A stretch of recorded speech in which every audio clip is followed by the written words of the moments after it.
ఉరికిస్తున్నది మహేష్ కుమార్ గౌడ్ సాబ్, కమలం పార్టీని ఉరికిస్తున్నది Kishan Reddy sir. Car steering ఎప్పుడు కేసీఆర్ సార్ చేతిలోనే కాకుంటే ఇప్పుడు డ్రైవింగ్ రామన్ననే చేస్తుండ అనుకోండి.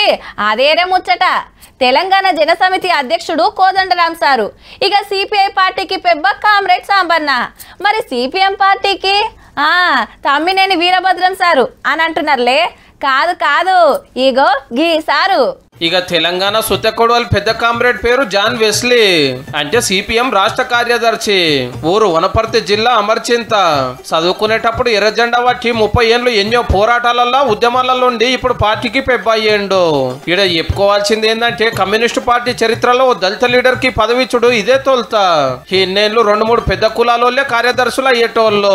తెలంగాణ వచ్చినాక తమ్మినేని వీరభద్రం సారే నడిపిండు పార్టీని. అయితే 70 ఏళ్ళు నిండినోళ్ళు ముఖ్యమైన కమిటీలు ఉండద్దని సీనియర్లను పక్కకు పెట్టి ఫస్ట్ టైం దళిత లీడర్ ను రాష్ట్ర కార్యదర్శి చేసిరు. సంగారెడ్డిలో 4 రోజులు మీటింగులు పెట్టుకొని అడుగున ఉన్న ఈ దళితుల హక్కుల కోసం పోరాడే దాంట్లో సిపిఎం పార్టీ ముందు బాగానే ఉంటుంది.